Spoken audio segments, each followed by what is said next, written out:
Hello, superhero fans, and welcome to Vigilante Vibes, a Marvel podcast where we break down, digest, and spill the tea on all things Marvel, MCU, and nerd culture. I'm your host, Max Taff, and I'm joined by the Madeline Pryor to my Mr. Sinister, Megan Nicole. What's the deal, Batmobile?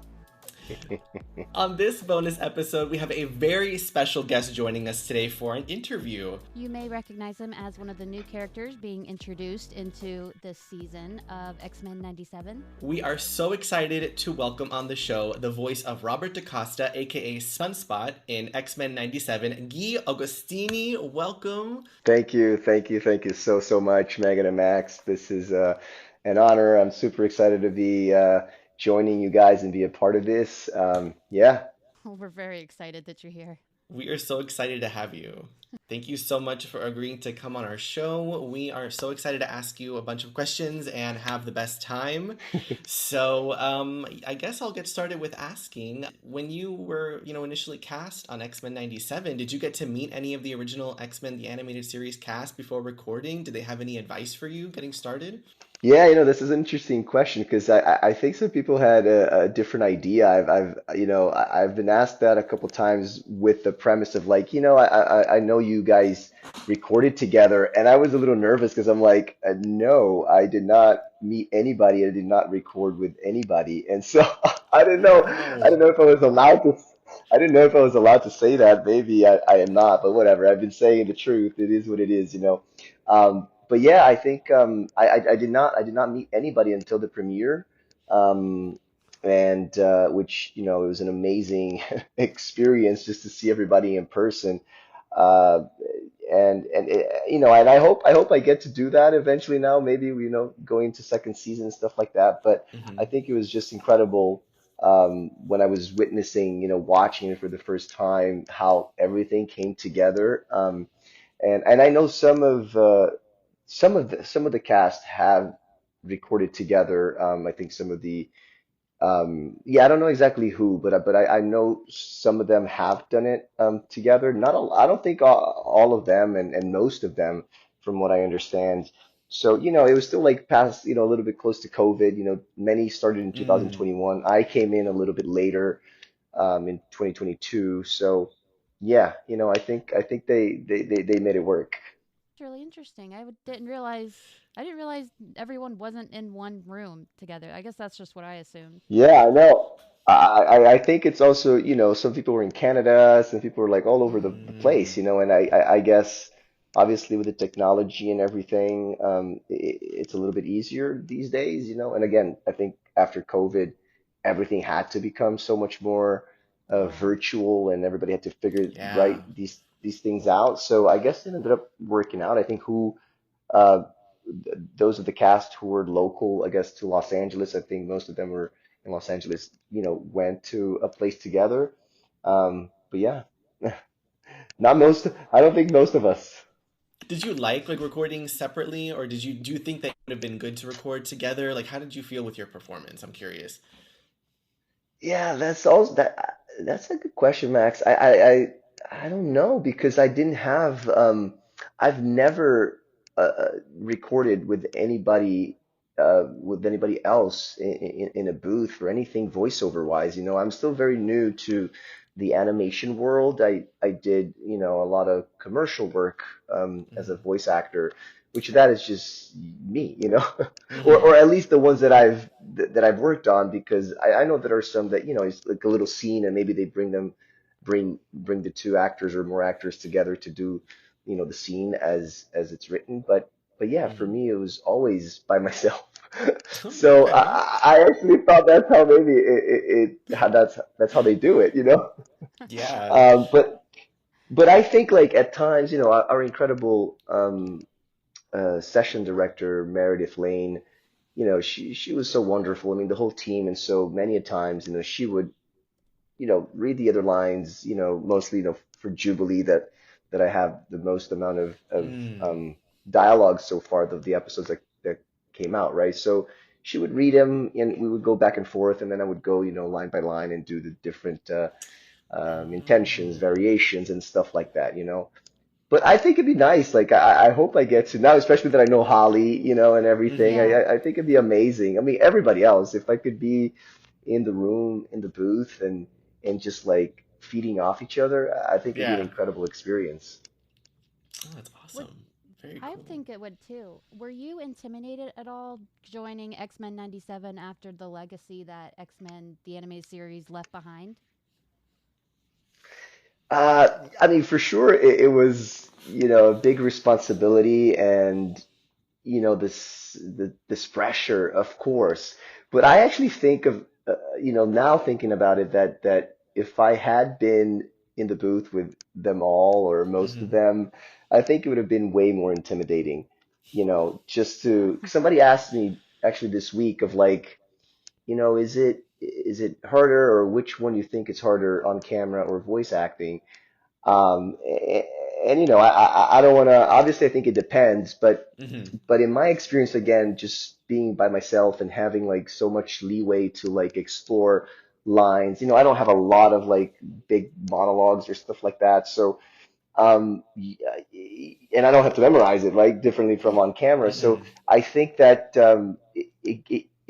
I felt way less pressure. There's so much more room for me to play Mm-hmm. and not feel any of that. I was just so focused on doing my best every time I was there in the room, in the booth, that I think like if I were with them and then you're doing the scene and you have to say, and like you do it once and then you have to do it again. I don't know. It would have been exciting, but I think it would have been a little bit more, um, you know, the sense of, Nerve-wracking. pressure. So, Yeah. I yeah, bet, Yeah. yeah. I bet it would be like a lot more pressure, especially because, coming into it and with a revival, everyone already knows each other. It would have been a little bit more, nerve-wracking, like Megan said, so I can totally see that. yeah, 100%. But look, I hope that happens now. Now that I know them and we're more like in a groove of things. We'll see what Yeah. happens. Yeah, definitely, Yeah. definitely. Did you read any comics to get prepared for the role, or did you know any of the storylines of Sunspot? Mm. Yeah, to be very, very honest, I knew very little about Sunspot, which is wild, right? Because I guess, I guess no, he was not in the original, and it's so crazy because a lot of people in Brazil, at least, my age, that we grew up with the original in the 90s, and we didn't have a clue, right? And I Right. wasn't, the truth is, I wasn't a big comic reader, I think because I come from tennis, right? I don't come from the arts. I don't come from Mm-hmm. acting, and I was so, at an early age, I was so focused into the sport, and um, I watched a lot of movies, because of my dad, and I loved like playing, with toys and stuff like that. But Mm-hmm. the reading wasn't one of my fortes, and so my brother actually did read a lot and liked, but comics, but different comics. Mm-hmm. There's some like Brazilian like stories, and I Oh. don't know if they're yeah, I don't know how they're called. I don't know. I don't think they're called comics, but we have a word in Portuguese that's called gibi. And so that's what he Ooh. would like read as a kid, and that was so big, in the 90s and 2000s. I don't know if it still is for the new generation. Um, but yeah, so I didn't know much, and I, obviously researched as much as I could. I was sent information when I got cast, which was Mm-hmm. wonderful. Oh, wow. The Marvel database. And then I was getting through from the team digital copies of some of the comics, and I was referring to that as I was reading and understanding. But I took most of my resources from things that I found online. YouTube is obviously Mm-hmm. always a great Yeah. resource Yeah. for research. So, Yeah, that's fair. I mean, it is a really Mm-hmm. random character that isn't very mainstream. So, chances Mm-hmm. are, if he wasn't in X Men 97 now, not many people would really be familiar with him just because the amount of comic readers there are gets smaller and smaller. So, I think it's fair that mm, you didn't know much about him because not too many did. But now he's about to blow up. So, you made Yeah, I yeah. was him gonna what he is. say. You did. Maybe you're gonna be the one responsible for bringing this character into like the mainstream, and that's amazing. Yeah, that is a big responsibility that again I'm so honored. But I also think, Megan, that yeah, I think it's been wild to me so far, from the responses, on social and stuff, how like it feels like a lot of people do know him, and Yeah. I guess the world that the people who love the comics and who have been into this for a long time. So, and I learned recently that I think Brazil has maybe after the San Diego Comic Con the biggest Comic Con of the Yeah. planet or something like that. So I mean, Brazil is I mean, we're a big country, right? And there's like Mhm. passion for so many different kinds of things. So yeah, it's just like there's a lot of Brazilians who I think really have been into, comics Mhm. and this world and do know Roberto a lot. So yeah, it's pretty cool. He's a solid character, so he's good.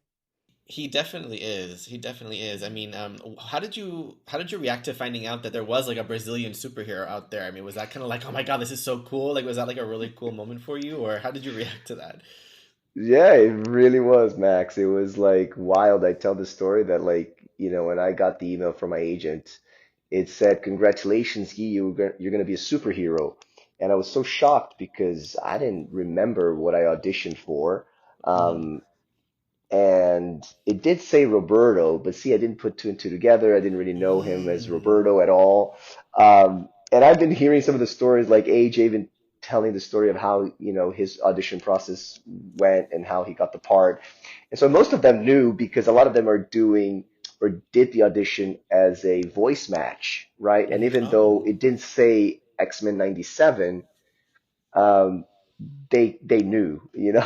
Mm. But I was like completely oblivious to it. I don't think like the scene was anything that's in the show. Oh, also there's that too. They said even Lenore was saying that, when she was sent the sides, she's like, "Oh, this is like I've done this. This is for X-Men 97." I don't think she was told that was going to be for X-Men Mm. 97. So, Yeah. but Roberto was not in any other project, Hmm. from like or series or episode of the 90s. So I don't know if it was like dummy sides or what it was, Hmm. but I didn't recognize it at all. So it was a big surprise. Then I was like shocked, like what did I audition for? I really wanted to know. And then as I kept reading the email, I I got the offer and it said X-Men 97 because up to that moment we had like a code name. Um, and so yeah, it was pretty. I was like, what? I was like, I went to like researching everything right Hmm. there and then. So yeah. Wow, I love that. I love how there's so much secrecy with Marvel projects and they don't name it like it's like a code name and you don't the scene that they're giving you to read is not like an actual scene. There's just so much secrecy. Hmm. But I kind of like the fact that kind of adds to the like whole mystery and like they really keep it under wraps, which I think is so cool. But I'm really curious to know, speaking of like your research for the role, the character of Sunspot was previously portrayed in live action by another Brazilian actor named Henry Zaga in the Fox X-Men film New Mutants. So I'm curious, did you get a chance to speak with Henry or do you know him? Did you watch his performance to help prepare for X-Men 97? Like, I'm just curious about that. Yeah, I don't know Henry. I was in a part of a Brazilian festival last year that he was Mm, he was a part of, but I didn't get to meet him. There's a lot of people, and but I saw him there. And no, I have not, talked to him at all.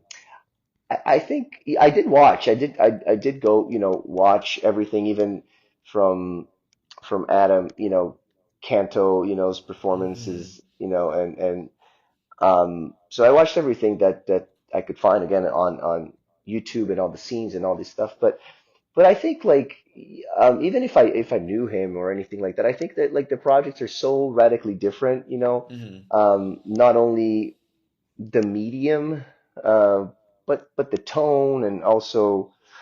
Uh, but even if it wasn't, I think I think if it was the same, like if he had done the voice of an animation or if this was like a live action, then I think I would be inclined to actually not watch it. It's usually how we actors are trained because you don't want to. you don't want to try to imitate anybody. It's a Hmm. new take on on a character. Just like, but I mean, but I actually I don't mind it. I think because I'm always curious to see, what people's choices were, actors' choices, and how the project itself came about, and how they're choosing to portray the character, and also within the realm, and the world of the story. But yeah, I mean, I watched everything. I was curious to see, what they were using in terms of his powers, and Hmm.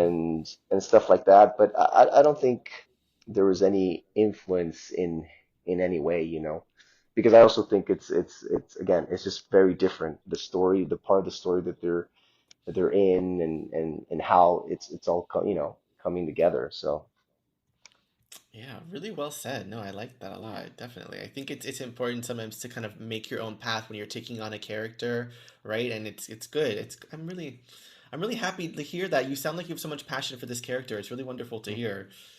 thank you. I do. I really do. I mean, this is a golden opportunity, and I truly like, in any project, I just choose always to do my best. And I love this acting thing. It doesn't matter which medium, which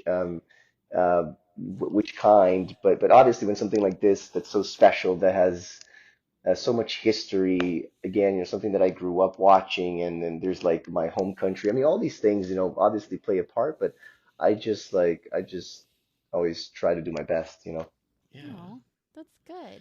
it is really good.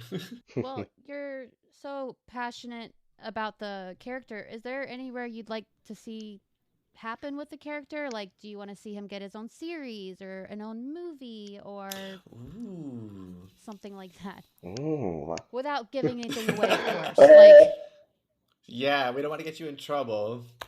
just as what you personally want to happen. No, sure. I think this is like a big opportunity for um this character to continue to grow, and yeah, I would love to have him portrayed in live action again, and that also just, give um the character, but also Brazil representation, to be Yes. part of this, seed that has been happening um a lot recently, really. There's been great Brazilian um, actors who've been breaking through, have been part of, big productions, and I think that's wonderful.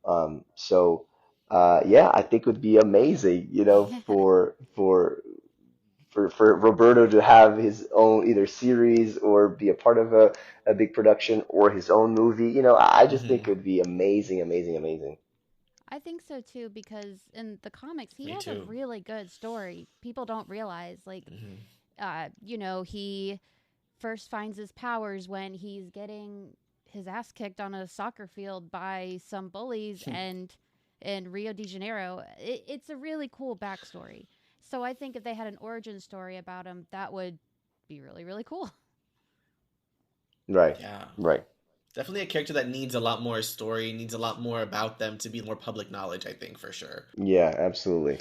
And I mean, I think one of my favorite parts and issues is all his like bits with Deathbird, which I didn't know much about at Mm. all. And I find that so interesting, and it's funny, and quite wild. So I think, like, being portrayed in any other medium, I think would be such a cool thing.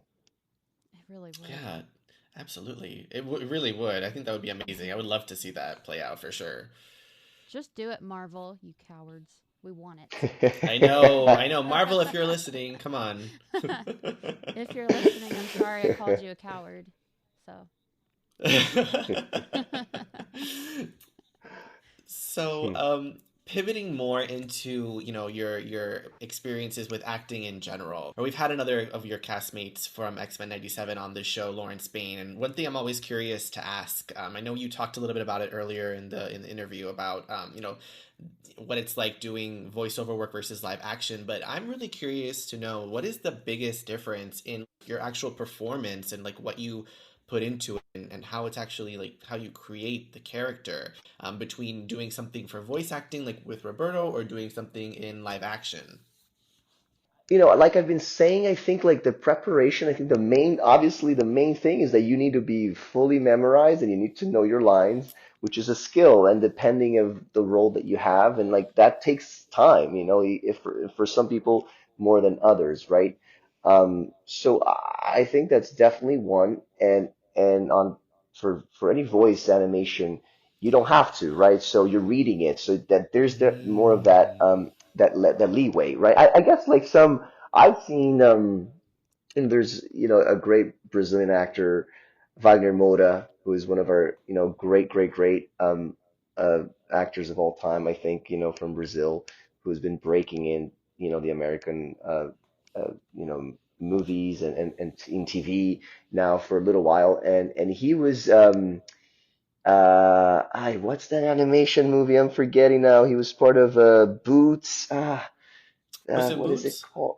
Yes, yes, yes. Puss in Boots. And he Okay. Puss in Boots, and he did the was it the cat?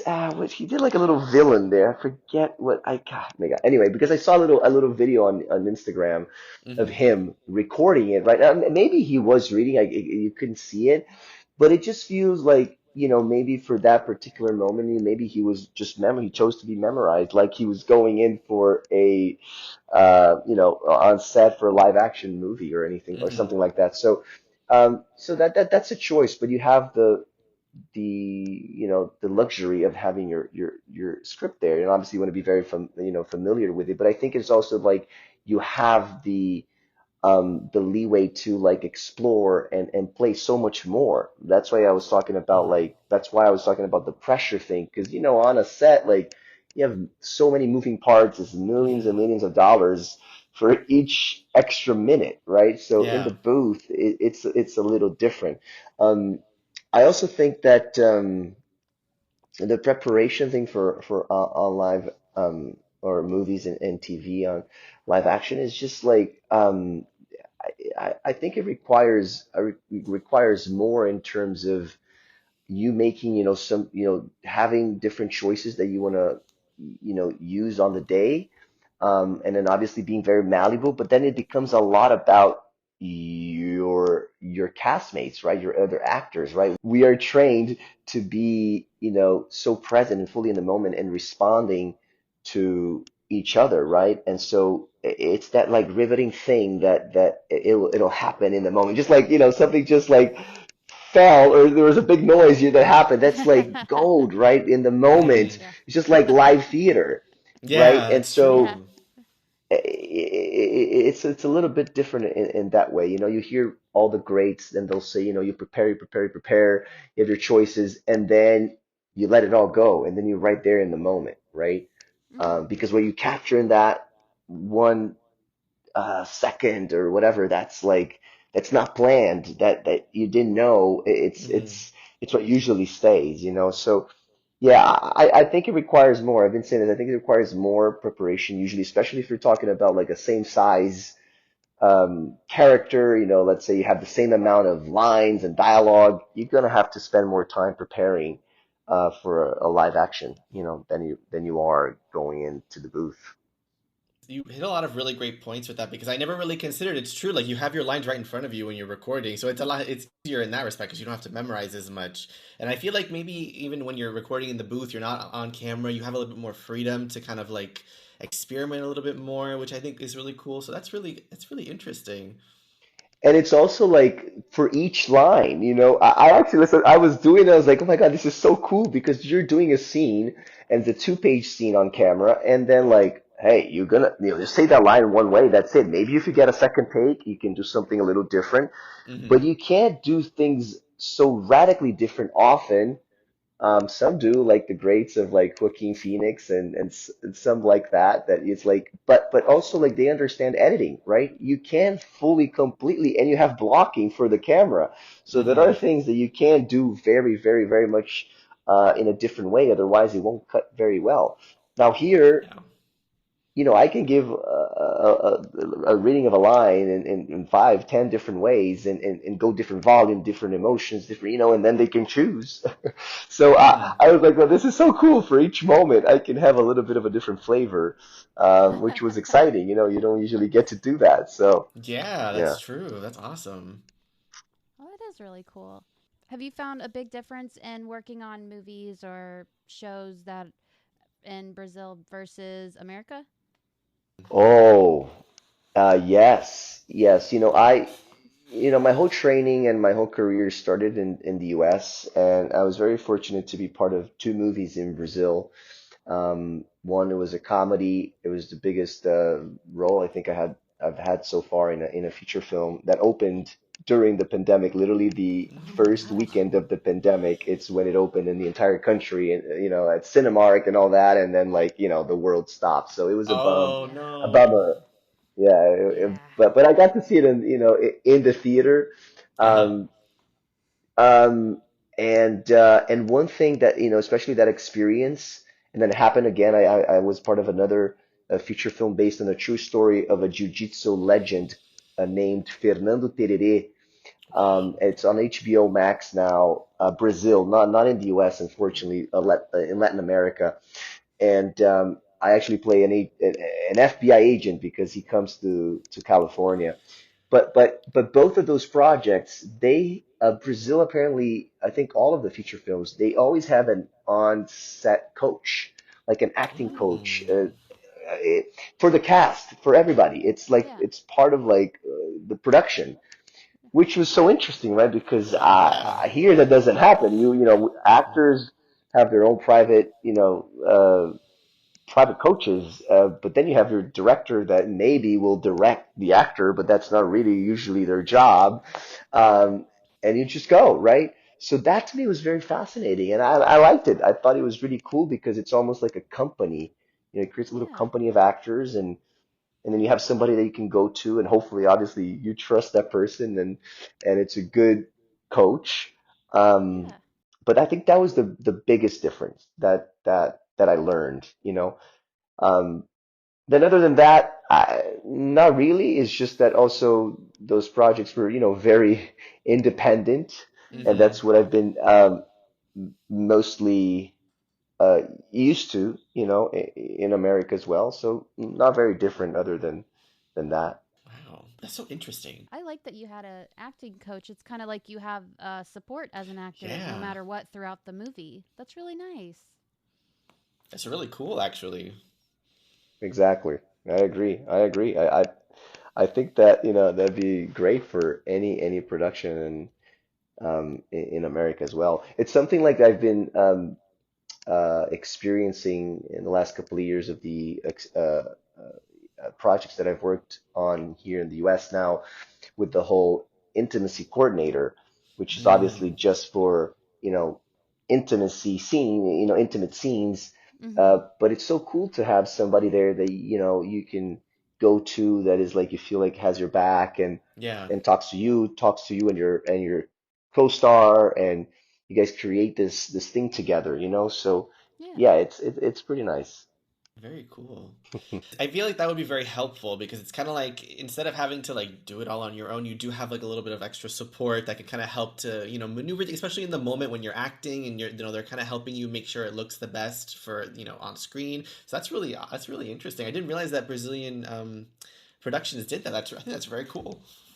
Yeah, yeah. So, I know earlier you mentioned your original passion was actually tennis, and I know that you recently had a role in episode 5 of the CBS TV series Elsbeth as a tennis star, which is actually premiering April 18th. Congratulations, that's awesome.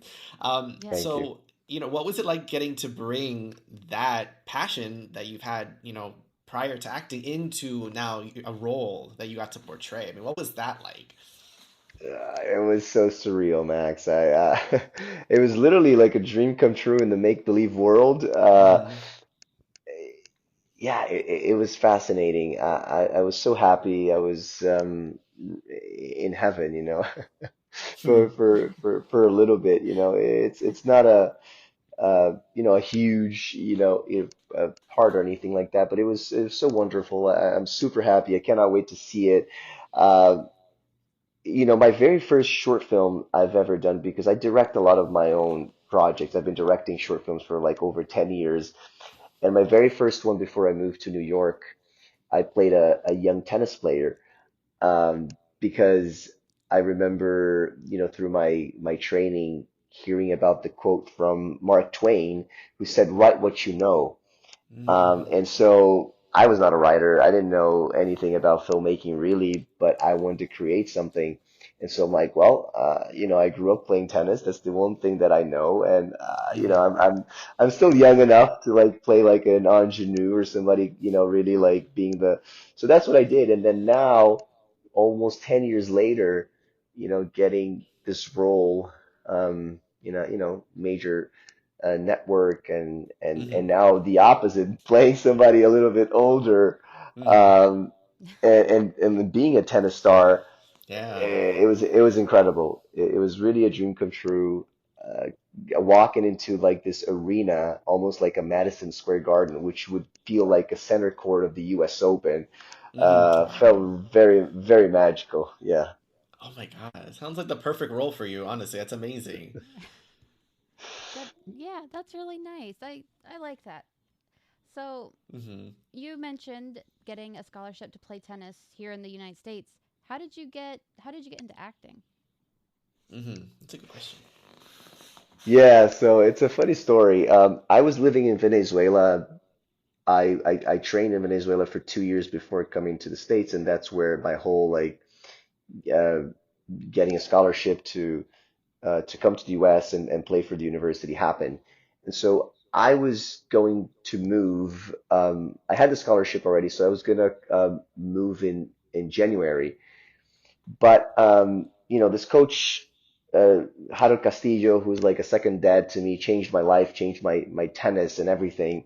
And so I was getting so much better that I was like, instead of going in January, I asked the coach and my dad and and everybody that I had to like ask permission for if I could stay an extra 6 months because I thought I was gonna like get so much better, my Hmm. level, and then I would join the school here in the United States. The school starts in August, right? In Brazil is the opposite, it starts in January.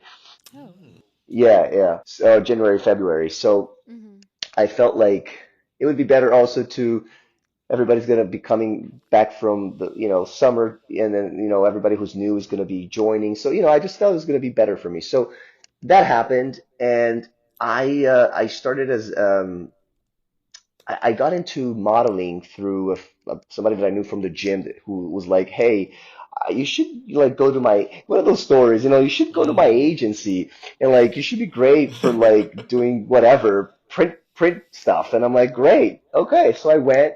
I booked my Hmm. first like three castings that I've ever done, just like smiling to the camera, which Uh-huh. was great. I had never made money in my life, and I just smiled, and I was like in these print campaigns. So So cool. yeah, it was very cool. I was having a blast. And then I got a commercial audition for Subway. Oh. Yeah, literally That's a big for commercial. yeah, it was a big. I guess so at the time. I don't Yeah. know, but I'm like my first commercial audition. I go, and it was horrible. I was like I was so bad. I was so embarrassed. Like there was this huge line of people waiting, and there, I don't know if it's still like this, but like you would audition in front of everybody. Like you don't go in the Hmm. room just with the casting people. Everybody's like one after the, it's a line, and you just Oh go and you wow. just do your yeah. Mm. And and they had asked to improvise, and also without saying any slang. So in Venezuela, where the capital Caracas, you speak. I mean, I got very influenced by the people I was training with and living with, Uh-huh. that they spoke with a lot of slangs, Yeah, which yeah. is very typical in that town. And they were like, you cannot use any slangs. So I'm like, Mm. I can't speak because out of 10 words, nine are slangs. Yeah. So like. it was awful. I get out of that casting so embarrassed. I call my agent and I'm like, hey, for me to be able to book these commercials, which paid much more than the print stuff that I was doing, I need to Hmm. get into an acting class. I need to learn this technique. And I thought it was going to be something super simple. Uh, and I'm like, do you have anybody to recommend? And she was like, yeah, I do. And her name is Matilda Corral. She still teaches in Caracas. And Oh she went wow. to the actor studio here in New York. Oh. And she studied, the Lee Strasberg, method acting. Hmm. And so I went to her studio. I observed the class. I was fascinating. These people were crying, emoting. It was wild. I was like excited, but also a little, I don't know, like scared. But I Yeah. liked it. And I begged her to let me join the class because she only worked with serious actors and people who Hmm. really did theater and all this stuff. And I was very honest. I'm like, I'm a tennis player. I'm leaving in 2 months or 3 months. But she let me join, and that's how it really started. I read my first play ever because I think in Brazil, like also differently from here, we don't in school we don't have like you guys have English literature. Obviously, we have Hmm. Portuguese, but we're not reading Shakespeare. We're not reading plays and stuff like that. Um, so I read my first Shakespeare play, and Shakespeare is one of my favorite playwrights, and I love the theater, and that's really where I started. And then from there, I met somebody who had a long career in Venezuela who, took me under his wings and took me to another studio, uh, who was also theater based, but a lot of the television actors from Venezuela apparently had studied with at this studio. And so I was training at two different places for like 3 months before I left and came to the U.S. Wow. Um, and that's how it all started. That's how my the little seed was planted. And when I arrived in the U.S., I went to this college called Lander University in South Carolina, a very small town. And I was gonna major my business, which I did, but they also had a theater program, and I joined the theater program as I had to minor in theater to be able to take the class, and I did that, and I trained with Monique Bagwell, and I'm trying to go back this year because I haven't been back since I left in 2010, and I really want to go back to the school and trying to figure that out to happen. They have a film department now and a film festival, which I Oh. would love to, yeah, to be a part of, but she cast me, Monique cast me in my very first play ever. Um, that first semester, and I was the lead in this play called Picnic by William Inges, which was played in the movie in the 50s by William Holden. So Oh, anyway, it was quite surreal, and that's how it happened. wow. Wow. That's such a crazy story. Yeah, it's pretty cool. It is. I mean, it seems like Thank you you. went through you went through so much to get to this point, and like that's amazing. Like you should be so proud. I mean, you're on a Marvel series on Disney Plus. Like so many people are watching, so many people are listening to your voice. Like you've come so far. That's awesome, and I just think that's amazing. Thank you. Thank you so much. That really means a lot. And I also want to like a big shout out again to Monique. I mean, she was my first um American acting teacher, but also like, voice coach because we had, Hmm. a voice classes, voice training. And yeah, it's so wild to me. And also then later when I moved to Florida, um, I trained a lot in terms of, neutralizing my accent with Dennis Marchant, who Hmm. is a good friend now, and he runs an English school in Florida and I think maybe other states now. And they're a big part of why I got better. I improved my English. I mean, if you heard me 12 years ago, it's quite wild. This isn't even your first Marvel thing because I'd found out you were in Spidey and his amazing friends. Yeah, that's Yeah, awesome. Because I was true watching it that. with my young daughter and she watches it all the time. All the time. So I know every episode backwards and forwards. And this was like the one time I looked at the credits and I was like, I know that name. Why is he Oh my there? Oh gosh. wow. You were surfer dude. That's awesome. I thought it was so I was funny. a surfer dude. Yes, yes. Yeah, I think I can't remember now the timeline specifically, but I think I did that first. That was my very first animation role I've ever done. And a couple times I said no, Roberto was my first, but no, I think that came before. And it was super cool. I mean, again, a very different experience. So, Yeah. it was Hmm. short, but it was super fun. I had a blast. Well, you That's are very awesome. loved in our household, so Yeah. see. Thanks, Megan. You're Aw, welcome. that's so cute. Yeah. I only know two other people who really like watch this. My best friend who has two kids, and then my other really good friend from tennis who also has two kids. And they're the only ones that I know watched it, and with the kids, and yeah, that's awesome. Yeah. That's Well, I mean, crazy. you reach so many people of all ages. You have the people who grew up with the Yeah. X-Men and then were old enough to watch X-Men the animated series, and you have X-Men 97, and you have my 4-year-old daughter who is a big I fan. So, know. Oh, that's Aw. so wonderful. That's amazing. yeah. Oh, that's so cute. And Yeah. I don't know. I mean, I learned this recently. JP, who voices Morph, he Mm. has, I think, a bigger part in Spidey, and he also voices a bunch of other characters, and also uh, David, who I don't I forget his last name now, who voices Mojo. We just met like a couple of days Oh, ago, with yeah. the Yeah, oh my gosh. Irigo, right? That's yes, that's it. Oh, Yeah. Yeah. yes. Hmm. Mm. It's David Arrigo, and I met him at the screening that we were together for episode 4. That you see Mojo, and he's an amazing, amazing guy, great human, amazing voice actor, so talented. He's done so many different things. So I was telling him that, and he's like, "Oh yeah, I'm in that too." So we're probably all in the same scene. I didn't even realize. Well, there's so many Yeah. characters in the show. It's such a good show. If you have kids, I highly recommend it. It's really cool. But I didn't know they were also in it. I should. Yeah. I'm gonna go back. I have to go back to like the episodes that I was in. I think I'm on in the second season. I forget the episode. I think one is 19, but I'm in 2 episodes, so I also want to go back to see if they are in the same episode. That'd be great. That'd be funny. That's It crazy. is. It's like we were talking about Yeah. before. You guys record separately and you didn't even know you were in the same episode. No, correct. See, that one I also recorded separately, so that's why I thought it was like, well, that's how you do animation. I don't know, like it's everything is separate.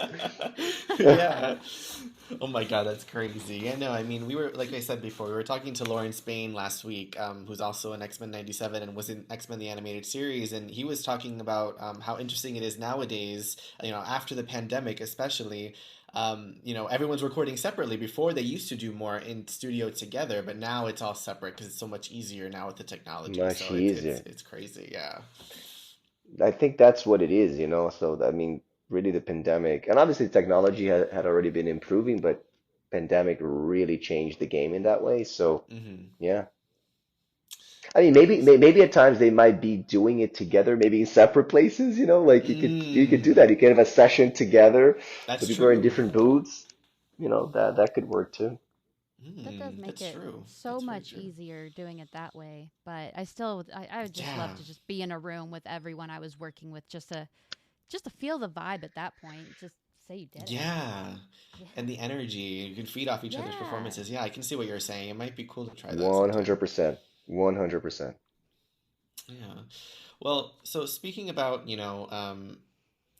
how different it is doing voiceover work versus, live action and all of that. I know you, like you said, you've produced and directed some projects and some short films and things like that. Can you tell us whether you prefer acting in front of the camera or working more behind the scenes? Ooh.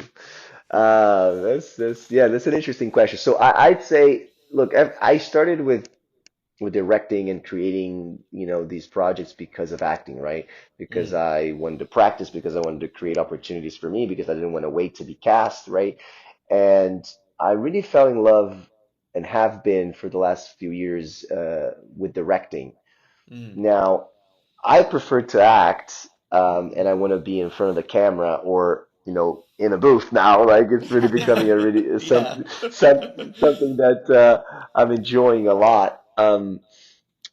But the thing that I am most passionate about that I really want to, eventually get to in a feature film level is to direct and act. I end up producing almost everything that I do because I have to, but that's something that I don't enjoy. It's not something that I want to do. Um, Mm. and I also, I've learned many uh,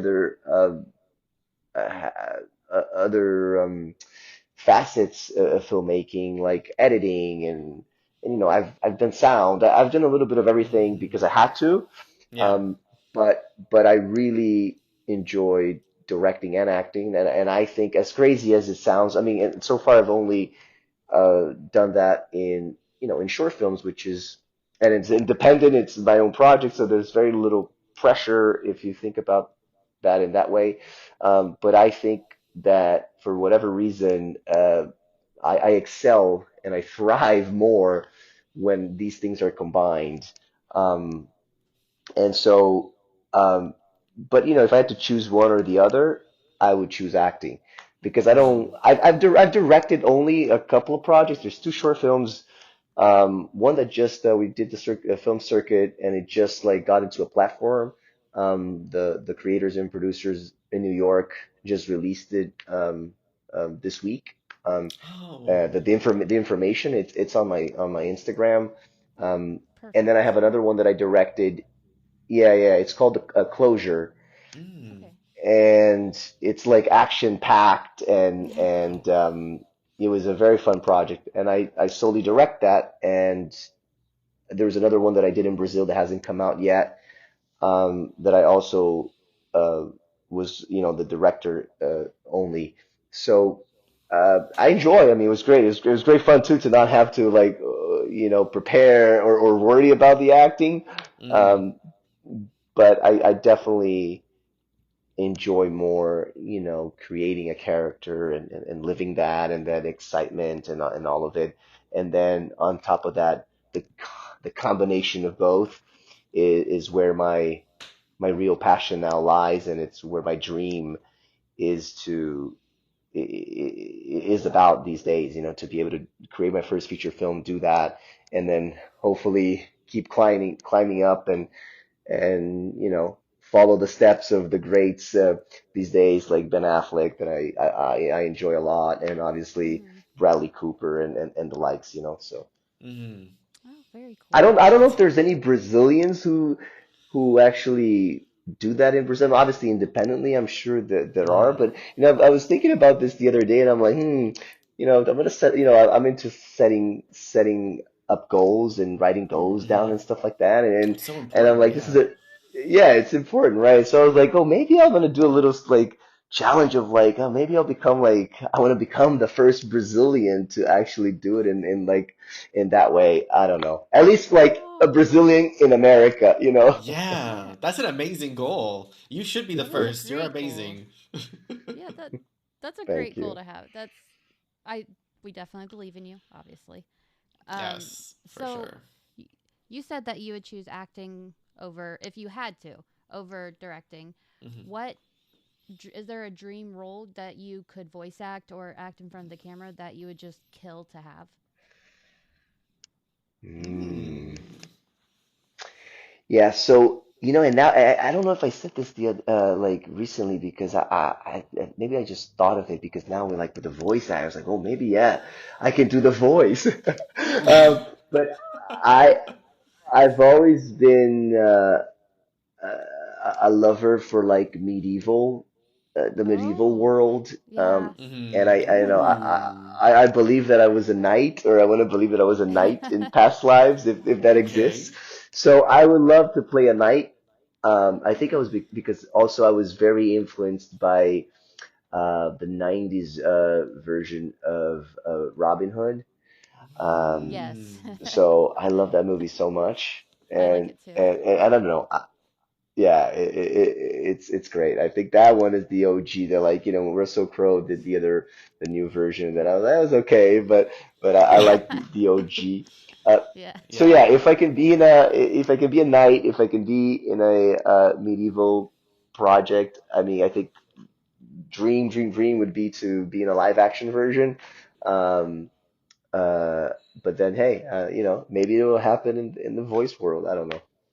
Yeah. Or maybe you'll get like a Game of Thrones kind of role, or like House of the Dragon. Who knows? I'm manifesting it for you. Yeah.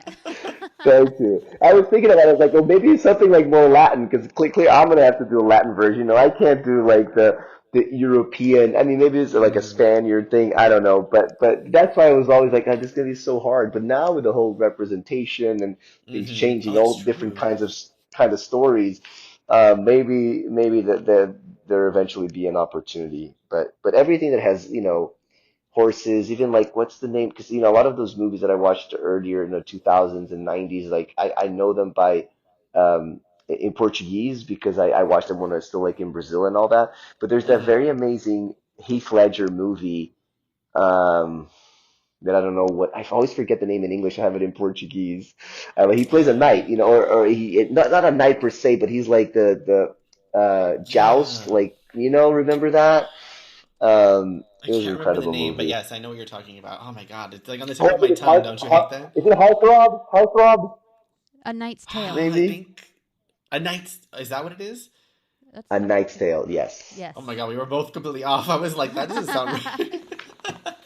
I think that's what it is. Yeah. Well, I mean, See, you anything that brought has up, like swords or horses yeah. and stuff like that.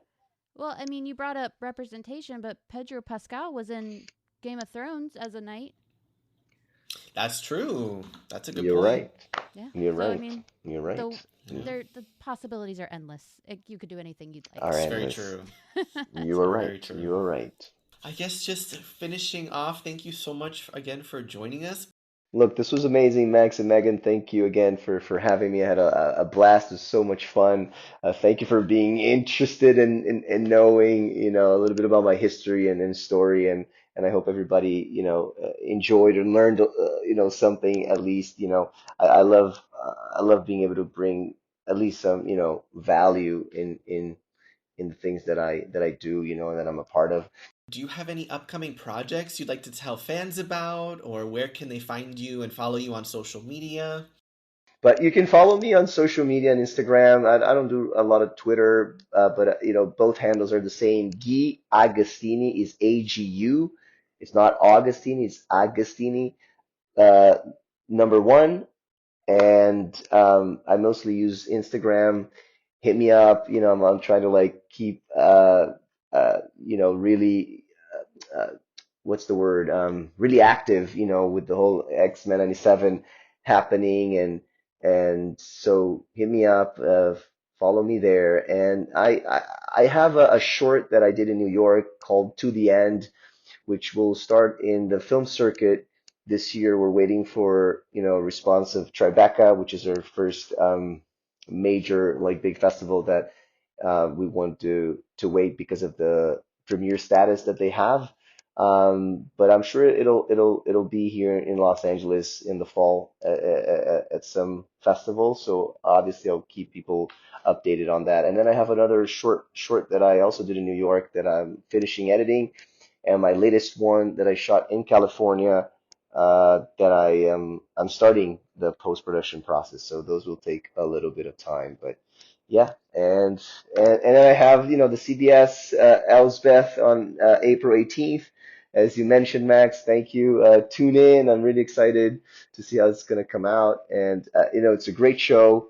It's I think it's 92 Rotten Tomatoes, so it's super funny, and yeah, it's a great show. Yeah, I'm excited to watch for you now, so I'll be tuning in thank you. If you ever have any more projects, please feel free to come back and tell everyone about them because anytime. yeah, Anytime. we're always down, obviously. Amazing. Thank you so much. Thank you so much. I'll keep you guys posted for sure. This was a lot of fun. This was fun. Thank you so much for coming on. We like connecting with people that are, they're nerds, they're cool, they're also not drama. We just want to Yeah. hang out and have a good time. Yes, yes. I love Definitely, that, Megan. absolutely. You can have me anytime. Zero drama. This is my thing for 2024. So yes. Oh, I love Yes, it. zero drama, It's all good perfect. vibes, all good vibes. Yes, but congratulations on all of your success. I feel there's big things in your future, and again, thank you so much for spending some time with us. We really appreciate it. We love getting to know you. You're welcome. Thank you guys. Thank you all for listening. And thank you for bringing Sunspot to life. Yeah, for sure. Yes. Go Sunspot. Go Roberto. Viva Brasil. Yes, I love it. And that's a wrap on our Vigilante Vibes bonus episode. Thank you again to Gui Agustini for joining us. It's been an absolute pleasure having you on our show. Until next time, you can follow me everywhere at His Name is Max. And you can follow me on Twitter at Megan the Gangsta. Join our non-toxic Facebook group of over 50,000 members, Mediaverse Comics Unwrapped. Follow our public Facebook page, Mediaverse Plus. Follow us on all of our socials at Mediaverse CU or at Vigilante Vibes. And if you like what you hear, subscribe to our channel and drop us a 5-star review. Tell us how much you like it. It means the world to us. It really does. Thanks for tuning in, and goodbye for now. Bye.